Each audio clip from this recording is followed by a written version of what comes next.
Guys अगर हड़प्पा सभ्यता के लोग जिंदा होते ना तो वो ये बोलते पहले अपने गली की नाली को जाके ठीक करो, तब आगे हमको एंशिएंट बोलना। क्योंकि जिस समय दुनिया में लोग छोटे छोटे गांव बसाकर रह रहे थे ना, उस समय इस हड़प्पा सभ्यता ने इतना सुव्यवस्थित नगर को बसा लिया था, जैसे कि पक्की सड़कें, ड्रेनेज सिस्टम, इतना सुव्यवस्थित नगर को बसा कर रखा था। ऐसी ही कई सारी इतिहास में सभ्यताएं आई और समय के साथ धीरे धीरे विलुप्त हो गई। लेकिन एक ऐसी सभ्यता जिसकी लिपि आज तक पढ़ी नहीं जा सकी और इसके रहस्यों का पता आज तक नहीं चला है। आखिर कौन थे वो लोग जो 4500 वर्ष पहले आए और इतना सुव्यवस्थित नगर को बसा करके चले गए? तो हेलो एवरीवन, मैं हूं अनामिका, आप सबकी हिस्ट्री टीचर अड्डा 24/7 यूट्यूब चैनल पे आप सबका स्वागत करती हूँ। तो चलिए आज हम लोग पढ़ने वाले हैं सिंधु घाटी सभ्यता के बारे में। तो चलिए स्टार्ट करते हैं। सिंधु घाटी सभ्यता, सिंधु घाटी सभ्यता को दोस्तों हम लोग हड़प्पा सभ्यता, कांस्य युगीन सभ्यता भी कहते हैं। इन दो नामों से भी जाना जाता है। इसका समय क्या रहा है, यहाँ से क्या क्या चीजें हमें मिली हैं, उन सब चीजों को हम लोग लाइन बाय लाइन देखेंगे। तो चलिए स्टार्ट करते हैं सिंधु घाटी की सभ्यता। सिंधु घाटी की सभ्यता को हम लोग स्टार्ट करते हैं। देखते हैं अब यहाँ पे इसका जो इसको हम लोग पहले मैंने बात की थी, हड़प्पा सभ्यता को हम लोग सिंधु घाटी सभ्यता और कांस्य युगीन सभ्यता भी कहते हैं। हड़प्पा सभ्यता, हड़प्पा सभ्यता को हड़प्पा सभ्यता, इसको कांस्य युगीन सभ्यता भी कहते हैं। कांस्य युगीन सभ्यता भी इसको हम लोग कहते हैं। कांस्य युगीन सभ्यता भी इसे हम बोलते हैं सिंधु घाटी सभ्यता को। अब इसका जो परिपक्व समय रहा है वो 2200 से लेके 2000 तक माना जाता है। लेकिन जो रेडियो कार्बन पद्धति ने माना है उसको 2500 से लेके 1750 ईस्वी माना है। जो रेडियो कार्बन पद्धति के द्वारा माना गया ये जो टाइम पीरियड है उसको रेडियो कार्बन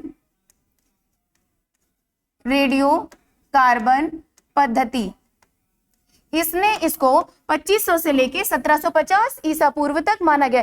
ईसा पूर्व की बात करें तो यानी ईसा मसीह के जन्म के पहले की बात हो रही है। यहाँ का जो समय है वो हमें घटता हुआ दिखाई देगा। ठीक है, आगे चलते हैं। सबसे पहले इसकी जो जानकारी थी वो 1826 में हमें मिली थी, चार्ल्स मैसन ने दी थी। लेकिन 1921 में दयाराम साहनी ने इसकी खोज करी थी। किसकी? हड़प्पा सभ्यता की। ठीक है, और ये किसके नेतृत्व में किया था? तो वो थे जॉन मार्शल। किसके नेतृत्व में किया था? जॉन मार्शल के नेतृत्व में इसकी खोज करी थी, इसकी हड़प्पा सभ्यता की। और 1922 में मोहनजोदड़ो, 1922 में मोहनजोदड़ो की खोज राखलदास बनर्जी ने कर ली थी। राखलदास बनर्जी ने इस मोहनजोदड़ो की खोज की थी। अब हम देखेंगे इसका विस्तार, देखेंगे इसका विस्तार कहां से कहां तक था। यानी उत्तर में मांडा जो कि जम्मू कश्मीर में पड़ रहा है, और दक्षिण में दैमाबाद महाराष्ट्र में जो पड़ेगा, और पूर्व में आलमगीर जो उत्तर प्रदेश में पड़ता है, और पश्चिम में हम लोग सूत का गेंडोर। यानी इसका विस्तार पूरा यहां से लेके यहां तक हमें देखने को मिलता है। लगभग 13 लाख वर्ग किलोमीटर में ये सभ्यता जो है फैली हुई थी। यानी कि बहुत एक बड़े क्षेत्र में ये सभ्यता विकसित थी।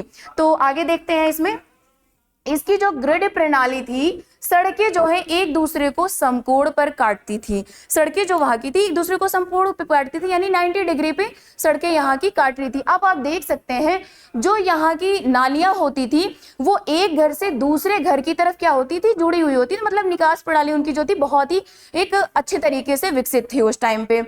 नगर विभाजन इनका पश्चिम टीला और पूर्वी टीला, यानी दो भाग में इनका जो है नगर विभाजन था। पहले वर्ग में शासक वर्ग रहता था, जैसे कि प्रशासनिक भवने और वहां के जो राजा रहते थे वो सारे लोग, ये जो प्रथम वाला जो दुर्ग था वहां रहते थे ये लोग। और जो पूर्वी टीला था वहां पे जो आम जनता थी, यानी कि आम लोगों के लिए वो होता था, सामान्य नागरिक वहां पे रहते थे, जो पूर्वी टीला होता था। जल निकास प्रणाली इनकी ढकी हुई नालियां, मैंने पहले भी बोला था, नालियां जो थी इनकी जो ड्रेनेज सिस्टम था वो ढका हुआ होता था। और नालियां एक दूसरे जैसे घर से निकल रही, मतलब नालियां जो बनाई जाती थी वो लिंक होती थी, एक दूसरे की गलियों से वो लिंक रहती थी नालियां। स्थापत्य पक्की ईंटों का प्रयोग यहाँ पे किया गया था और ईंटों का अनुपात 4:2:1 के इसमें था। घरों के दरवाजे मुख्य सड़क पर ना खुलकर पीछे गलियों की तरफ खुलते थे। कहने का मतलब है कि ये लोग अपनी सुरक्षा और गोपनीयता का भी ध्यान रखते थे। ये सड़क की तरफ दरवाजे ना खोल करके इनकी जो मुख्य भवन के इनके जो दरवाजे हुआ करते थे वो गलियों की तरफ खुलते थे। और अब बात करते हैं हम लोग जो दो प्रमुख यानी हड़प्पा सभ्यता के जो दो प्रमुख नगर हैं, कौन कौन से, हड़प्पा और मोहनजोदड़ो, उसकी बात हम लोग करेंगे। हड़प्पा और मोहनजोदड़ो। अब हड़प्पा इसका जो विस्तार है कहाँ पे है, रावी नदी के बाएं तट पर। इसकी खोज दयाराम साहनी ने 1921 में करी थी। ये बात मैंने पहले भी कर ली थी कि जो हड़प्पा सभ्यता है उसकी जो खोज है वो दयाराम साहनी ने 1921 में कर ली थी। इसकी जो संरचना है स्टुअर्ट पिगर्ट ने इसे अर्ध औद्योगिक नगर भी कहा है, यहाँ पे मिले क्या क्या चीजें, यहाँ कब्रिस्तान, तांबे का पैमाना, शंख का बना बैल और उर्वरता की देवी यहाँ पे हमें देखने को मिलती है। कहाँ से, हड़प्पा सभ्यता से। अब बात करते हैं मोहनजोदड़ो की, जो दूसरा सबसे बड़ा नगर था। इसको हम लोग मृतकों का टीला भी कहते हैं क्योंकि यहाँ से कंकाल के बहुत सारे हमें क्या मिले हैं, साक्ष्य मिले हुए हैं। बात करते हैं, इसका अर्थ होता है मृतकों का टीला। क्या होता है, मृतकों का टीला। इसका जो विस्तार देखते सिंधु नदी के दाएं तट पर, और इसकी खोज राखल दास बनर्जी ने 1922 ईसा पूर्व में करी, 1922 ईस्वी में करी थी। प्रमुख साक्ष्य यहाँ पे क्या मिला है, वृहद स्नानागार और सबसे महत्वपूर्ण कांसे की नर्तकी यहाँ पे मिली है, यानी कि डांसिंग गर्ल हमें मोहनजोदड़ो से मिली थी। ये क्वेश्चन आता है कि डांसिंग गर्ल जो थी वो कहाँ से मिली है हमें, तो वो मोहनजोदड़ो से हमें मिली हुई है। यहाँ पे पशुपतिनाथ की मुहर, सूती कपड़ा, विशाल अन्नागार यहाँ पे हमें देखने को मिलता है। नेक्स्ट देखते हैं अगली स्लाइड, चहुंदड़ो और लोथल की बात करते हैं। चहुंदड़ो इसको प्रमुख औद्योगिक केंद्र माना जाता था, मतलब यहाँ पे इसको औद्योगिक केंद्र, यहाँ पे कोई दुर्ग नहीं बना हुआ था, ये औद्योगिक केंद्र था। जैसे कि यहाँ पर हमें काफी सारी चीजें मिली हुई हैं, मनका बनाने का कारखाना तथा भट्टी, लिपस्टिक, शाही की दवात, वक्राकार ईंटें यहाँ से हमें मिली हुई हैं चहुंदड़ो से। इसको औद्योगिक नगर हम लोग मानते थे इसको। अब लोथल जो है ये प्रमुख बंदरगाह होता था, मतलब इससे माना जाता है कि वो बंदरगाह भी बना था, यानी कि ये लोग विदेशों से व्यापार भी करते थे। इससे अनुमान लग सकता है कि अगर ये मिला हुआ है तो मतलब विदेशों से भी व्यापार इनका होता था। स्थिति इसकी भोगवा नदी के तट पर गुजरात, और विशेषता इसकी क्या थी, प्रमुख गोदीबाड़ा नगर एक ही रक्षा प्राचीर से घिरा हुआ था। अद्वितीय साक्ष्य इसमें क्या है, घर के दरवाजे मुख्य सड़क की ओर खुलते थे। यहाँ पे थोड़ा सा डिफरेंट है कि मतलब यहाँ पे जो घर के दरवाजे थे वो मुख्य सड़क की तरफ खुलते थे। 3 युग्मित समाधियां मिली हुई हैं, मान सकते हैं 3 युग्मित समाधियां, हो सकता है वो किसी घर की हो, मतलब किसी फैमिली की हो, कोई कपल हो, कुछ भी हो सकता है। 3 युग्मित समाधियां यहाँ पे हमें देखने को मिलती हैं। नेक्स्ट देखते हैं, अब हमने बात की, अभी तक हमने बात की थी हड़प्पा, मोहनजोदड़ो, चहुंदड़ो और लोथल की। अब नेक्स्ट स्लाइड पे जो हम लोग बात करेंगे वो कालीबंगा, धौलावीरा और बनावली की बात करेंगे। कालीबंगा ये घग्गर नदी के तट पर, यानी जो अभी प्रेजेंट टाइम में वर्तमान में स्थिति इसकी क्या है, हनुमानगढ़ राजस्थान में पड़ रहा है। खोजकर्ता बीबी लाल एवं बीके थापर। प्रमुख विशेषता इसकी क्या थी, जुते हुए खेत के साक्ष्य यहाँ से मिलते हैं, यानी कालीबंगा से जुते हुए खेतों के साक्ष्य मिलते हैं, यहाँ से जुते हुए खेतों के साक्ष्य मिलते हैं। अग्निकुंड के प्रमाण भी यहाँ पे मिलते हैं। भूकंप के साक्ष्य भी हमें यहाँ से प्राप्त हैं। पूर्व हड़प्पा एवं हड़प्पा दोनों संस्कृतियों के अवशेष यहाँ से मिलते हैं।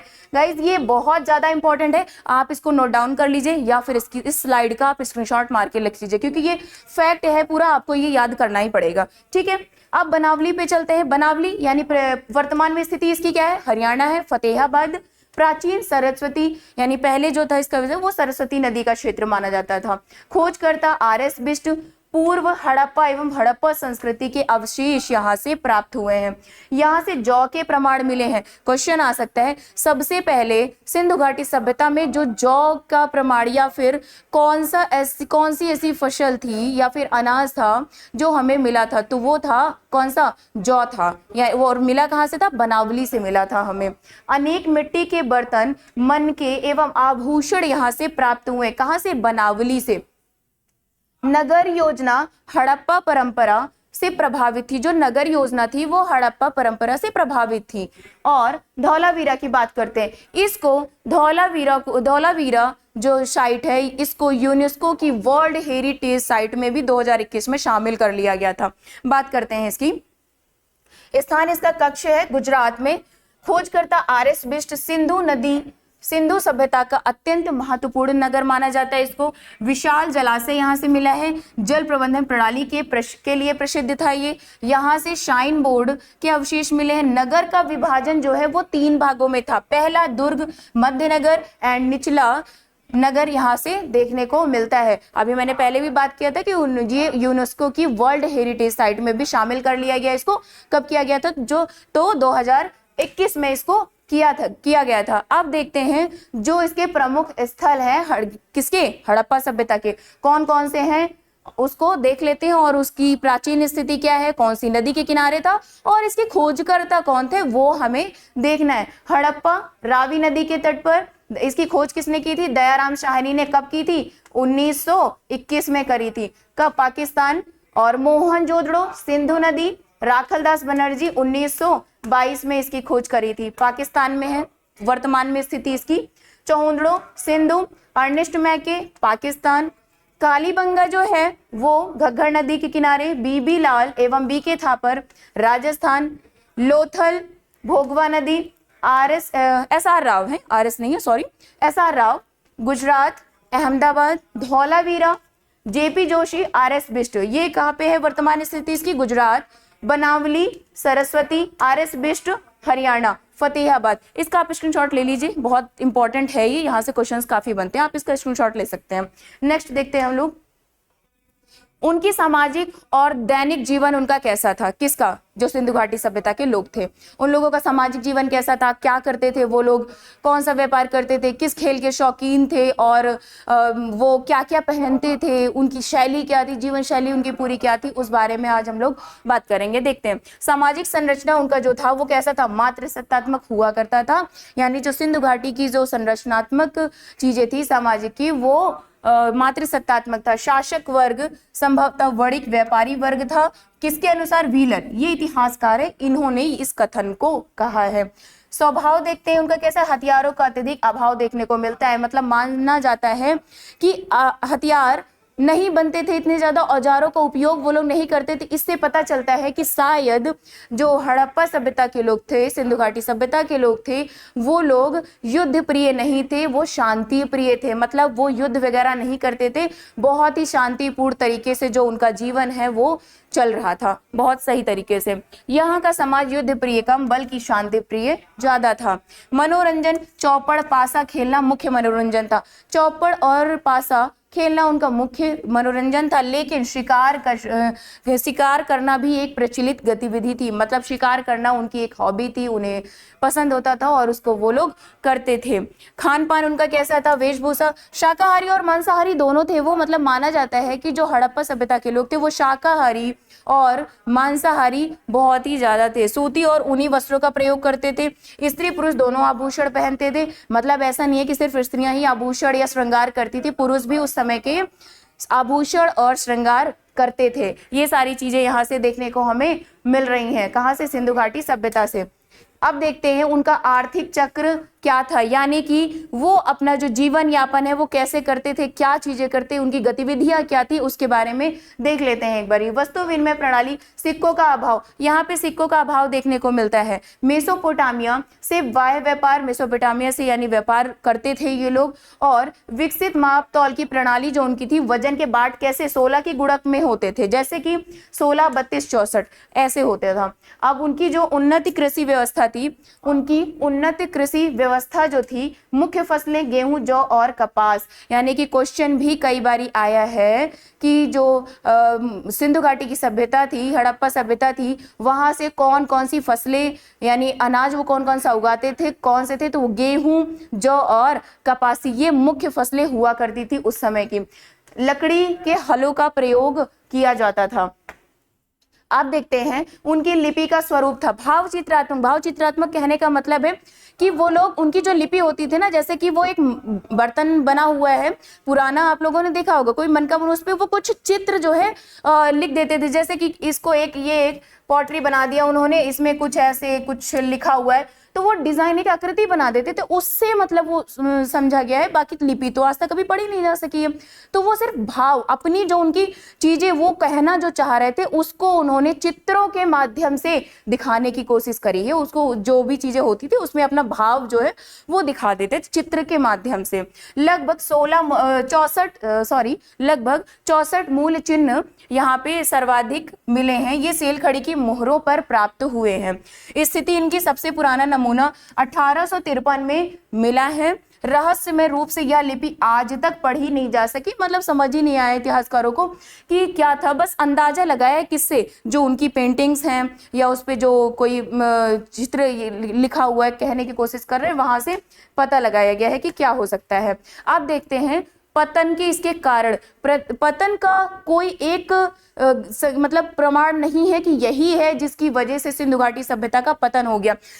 कई सारे इतिहासकार हैं वो अपना अपना जो है अनुमान लगा के रखे थे कि ऐसा क्या हो सकता है कि जिससे ये इतनी बड़ी जो विकसित सभ्यता थी वो नष्ट हो गई है। ऐसा मानते हैं लोग, क्योंकि हो सकता है कि आर्यों का आक्रमण हुआ था। किसके अनुसार? गार्डन चाइल्ड और व्हीलर ये मानते हैं कि हो सकता है आर्य आए, युद्ध हुआ होगा, जिससे इतनी बड़ी सभ्यता का क्या हुआ, पतन हो गया। फिर देखते हैं KUR केनेडी ने, इन्होंने कहा कि कोई प्राकृतिक आपदा आई होगी या फिर महामारी। कहने का मतलब है कि हो सकता है कोई भूकंप, ज्वालामुखी, कुछ भी ऐसी चीजें हुई थी जिसकी वजह से इतनी विकसित सभ्यता जो क्या हो गई, उसका पतन हो गया, नष्ट हो गई वो। या फिर ऐसा हो सकता है कि कोई महामारी आई हो और जिसकी वजह से वो फैल गई हो और सब पूरी सभ्यता जो क्या हो गई हो, नष्ट हो गई हो। जैसे कि हम लोगों ने देखा बीते पिछले सालों में, यानी कि लॉकडाउन आया, कोरोना फैला, जिसकी वजह से काफी सारे लोग क्या हो गए, खत्म हो गए। लेकिन उस समय लोगों के पास इतनी चीजें मतलब शायद नहीं हुआ करती थी जिससे वो हो सकता है अपना कुछ कर सकते थे। तो देखते हैं RL स्टीन एवं अमलानंद घोष के द्वारा क्या माना गया है कि जलवायु परिवर्तन। इन्होंने सोचा है कि हो सकता है जलवायु परिवर्तन, क्लाइमेट चेंज हुआ हो जिसकी वजह से ये सभ्यता नष्ट हो गई हो। लेकिन सबसे ज्यादा जॉन मार्शल SR राव, इनका जो है ये एक ऑथेंटिक मतलब माना जाता है कि शायद भयंकर बाढ़ की वजह से ये सभ्यता जो थी वो क्या हो गई है, नष्ट हो गई हो। क्यों बाढ़ का कारण सबसे ज्यादा ही लोग मान रहे हैं? क्योंकि ये जो सभ्यता थी वो सिंधु नदी के किनारे विकसित हुई थी, तो माना गया हो सकता है नदी में बाढ़ आई हो जिसकी वजह से ये सभ्यता क्या हो गई हो, पूरी तरीके से नष्ट हो गई हो। लेकिन इतनी विकसित सभ्यता सोचिए हजारों साल पहले धरती में अचानक कैसे दब गई। तो देखते हैं नेक्स्ट स्लाइड पे सिंधु सभ्यता की देन क्या है। मतलब कि इसका पतन तो हो गया, लेकिन हमें यहाँ से क्या क्या चीजें प्राप्त हुई हैं, जो कि नगर नियोजन यानी ग्रिड प्रणाली, पक्की सड़कें, दुनिया की पहली उत्कृष्ट जल निकास व्यवस्था यहाँ से हमें देखने को मिलती है। गणित व माप, दशमलव पद्धति, मानकीकृत माप तौल, 16 के गुणक ये देखने को मिलता है। धर्म में स्वास्तिक का प्रतीक, शिव की पूजा, उस समय के लोग शिव की पूजा करते थे, मातृ देवी की पूजा और जल की का धार्मिक महत्व हुआ करता था। कृषि व शिल्प, दुनिया में सबसे पहले कपास की खेती और बहुफसली कृषि की व्यवस्था यहाँ देखने को मिलती है। सिंधु सभ्यता ने एक पूर्ण विकसित नगरीय जीवन का सूत्रपात किया है, जिसकी गूंज आज भी भारत में हमें देखने को मिलती है। तो ये सिंधु सभ्यता गाइज मैंने कंप्लीट कर दिया है। तो आपको वीडियो कैसा लगा? अच्छा लगे तो कमेंट करके जरूर मुझे बताइएगा और चैनल को लाइक एंड सब्सक्राइब जरूर करिएगा। मिलते हैं अगले लेक्चर में, तब तक के लिए take care and bye bye.